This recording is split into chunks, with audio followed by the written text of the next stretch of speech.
महाभारत के प्रमुख पात्रों में से कुछ पात्र ऐसे हैं जो अत्यंत बलशाली और महान योद्धा थे, जिनमें सूर्यपुत्र कर्ण और महाबली बर्बरीक भी आते हैं। क्या हुआ जब इन दोनों के मध्य युद्ध हुआ था? ये दोनों योद्धा इतने शक्तिशाली थे कि उनकी शक्ति के आगे देवता भी शक्तिहीन महसूस करते थे। सूर्यपुत्र कर्ण के कवच कुंडल को किसी भी अस्त्र से भेदा नहीं जा सकता था, इसलिए कवच कुंडल के साथ कर्ण को कोई युद्ध में परास्त नहीं कर सकता था। इसके अतिरिक्त कर्ण के पास भगवान परशुराम का विजय धनुष था, जिसे धारण करने के बाद कर्ण को परास्त करना लगभग नामुमकिन था। दूसरी ओर वही बर्बरीक के पास ऐसे 3 दिव्य बाण थे जिनके सहारे वो पल भर में किसी भी युद्ध को समाप्त कर सकते थे। महाबली बर्बरीक इतने महान योद्धा थे कि उन्हें आज भी खाटू श्याम के नाम से पूजा जाता है। ये तब की बात है जब पांडव अज्ञातवास में थे। तब अर्जुन भगवान श्री कृष्ण के साथ भीम के पुत्र घटोत्कच के पास गए और उन्हें आने वाले युद्ध के विषय में बताया। जब घटोत्कच को वे युद्ध की सूचना दे रहे थे, तब उनके पीछे कौरवों के गुप्तचर लगे हुए थे। उस गुप्तचर ने कौरवों के पास जाकर पांडवों के विषय में उन्हें सारी सूचना दे दी कि वो अज्ञातवास के दौरान कहाँ छुपे हुए हैं। दुर्योधन को जैसे ही पता चला कि पांडव घटोत्कच की गुफा में है, तब वो पांडवों के अज्ञातवास को भंग करने के लिए उस गुफा की ओर चला। दुर्योधन कर्ण को भी अपने साथ ले जाता है। जब कौरव घटोत्कच की गुफा के पास पहुंचते हैं, तब दुर्योधन के कहने पर उसके सैनिक गुफा को चारों ओर से घेर लेते हैं। भगवान श्री कृष्ण अपनी दिव्य दृष्टि से ये सब पहले ही देख लेते हैं कि दुर्योधन अपनी सेना को लेकर गुफा के पास आने वाला है। वो अर्जुन को इस विषय में बताते हैं। ये जानकर अर्जुन बहुत क्रोधित हो जाते हैं और गुफा से बाहर निकलने का प्रयत्न करते हैं, परंतु भगवान श्री कृष्ण उन्हें रोककर कहते हैं, हे अर्जुन, अभी ये ठीक समय नहीं है। तुम लोग अभी अज्ञातवास में हो।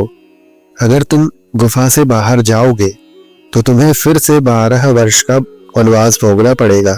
अतः तुम गुफा से बाहर मत जाओ। मित्रों, घटोत्कच के पुत्र बर्बरीक उस समय उसी गुफा में थे। श्री कृष्ण की बात सुनकर बर्बरीक कहते हैं, आप लोग बिल्कुल भी चिंता मत कीजिए, मैं कौरवों को अभी देख लेता हूँ। अगर वो शांति से मान गए तो अच्छा है, नहीं तो मैं युद्ध के लिए भी प्रस्तुत हूँ। ये बात सुनकर भगवान श्री कृष्ण कहते हैं, बर्बरीक, क्या तुम्हें कर्ण की शक्तियों के विषय में पता है? कर्ण के पास उसका दिव्य कवच कुंडल है, जिसके कारण तुम उसे घायल भी नहीं कर पाओगे। यह सुनकर बर्बरीक श्री कृष्ण से कहते हैं, हे प्रभु, आप चिंता मत कीजिए, मैं अवश्य ही कौरवों को और कर्ण को रोक कर रखूंगा। आप सिर्फ मुझे आशीर्वाद दें।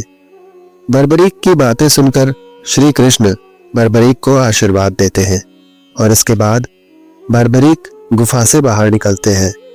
बाहर निकलकर बर्बरीक दुर्योधन से उसके वहां आने का कारण पूछते हैं। तब दुर्योधन कहता है, हमें इस गुफा के अंदर जाना है क्योंकि हम किसी को ढूंढ रहे हैं। तब बर्बरीक कहते हैं, मैं आपको गुफा के भीतर जाने की अनुमति नहीं दे सकता, इसलिए आप मुझे क्षमा करें। बर्बरीक की बात सुनकर दुर्योधन बहुत क्रोधित हो जाता है। वो बर्बरीक से कहता है, क्या तुम जानते हो कि तुम किससे बात कर रहे हो? बालक, क्या तुम हस्तिनापुर की शक्ति के विषय में नहीं जानते? क्यों, तुम अपनी मौत को गले लगाना चाहते हो क्या? ऐसा कहकर दुर्योधन अपने सैनिकों को बर्बरीक को बंदी बनाने का आदेश देता है। जब सैनिक बर्बरीक को बंदी बनाने के लिए आगे बढ़ते हैं, तो बर्बरीक अपने पैर से धरती पर इतनी जोर से प्रहार करते हैं कि इतने से ही सारे सैनिक कांपते हुए भूमि पर गिर जाते हैं। ये देखकर दुर्योधन बहुत भयभीत हो जाता है। वो अंगराज कर्ण से कहता है, मित्र, ये कोई साधारण बालक प्रतीत नहीं हो रहा। साधारण सैनिक इसे रोक नहीं पा रहे हैं। इसे सिर्फ तुम ही परास्त कर सकते हो। दुर्योधन की बात सुनकर कर्ण बर्बरीक के सामने आकर उससे कहते हैं, बालक, हमें इस गुफा में प्रवेश करने दो, नहीं तो हम लोग तुम्हें यमलोक के द्वार पर पहुंचा देंगे। इसके जवाब में बर्बरीक कहते हैं, आप भी प्रयास करके देख सकते हैं। ये सुनकर महारथी कर्ण क्रोधित होकर अपने रथ से नीचे उतरते हैं। इसके बाद वो अपने धनुष की प्रत्यंचा को इतनी जोर से खींचते हैं जिसकी ध्वनि से सारे सैनिक भयभीत हो जाते हैं। इसके बाद बर्बरीक पर एक घातक अस्त्र छोड़ देते हैं, जिसके प्रयोग करने से वहां तूफान आ जाता है, जिसके कारण वहां मौजूद सैनिक लड़खड़ाकर भूमि पर गिरने लगते हैं। लेकिन ये तूफान बर्बरीक को तनिक भी हिला नहीं पाता। इसके बाद बर्बरीक दुर्योधन की ओर एक ऐसा अस्त्र छोड़ते हैं जिससे दुर्योधन का रथ जलकर भस्म हो जाता है। लेकिन दुर्योधन किसी तरह रथ से नीचे कूदकर अपनी जान बचा लेता है। ये देखकर बर्बरीक जोर जोर से हंसने लगता है। बर्बरीक को हंसते हुए देखकर दुर्योधन को बहुत क्रोध आता है। वो कर्ण से कहता है, मित्र, देखो जरा इस बालक को हमारा किस प्रकार अपमान कर रहा है। ये मायावी बालक है, तुम इसे मौत की घाट उतार दो। लेकिन बर्बरीक एक एक करके सबके रथों को इसी प्रकार नष्ट कर देते हैं। बर्बरीक अग्नि अस्त्र को कर्ण पर चला देते हैं। इन कर्ण वरुण अस्त्र छोड़कर इस अग्नि अस्त्र को शांत कर देते हैं। इस प्रकार कर्ण और बर्बरीक के मध्य भयानक युद्ध प्रारंभ हो जाता है। दोनों एक दूसरे पर भयानक दिव्यास्त्र चला रहे थे और एक दूसरे के अस्त्र को नष्ट करते जा रहे थे। बर्बरीक प्रायः दुर्योधन की ओर बाण चलाने लगता है, लेकिन कर्ण उन बाणों को नष्ट करके दुर्योधन के प्राण बचा लेता है। तब बर्बरीक कर्ण से कहता है, ले अंगराज, अब आप इस अस्त्र को नहीं रोक पाएंगे। ऐसा बोलते ही बर्बरीक दुर्योधन पर अपना दिव्य बाण छोड़ देते हैं, जिसे किसी भी अस्त्र से नहीं रोका जा सकता था। कर्ण ने तुरंत अपने दिव्यास्त्र से उस बाण को रोकने का प्रयास किया, परंतु वो नहीं रोक पाया और वो बाण दुर्योधन की ओर बढ़ने लगता है। तब दुर्योधन को बचाने के लिए कर्ण दुर्योधन के सामने आकर खड़ा हो जाता है।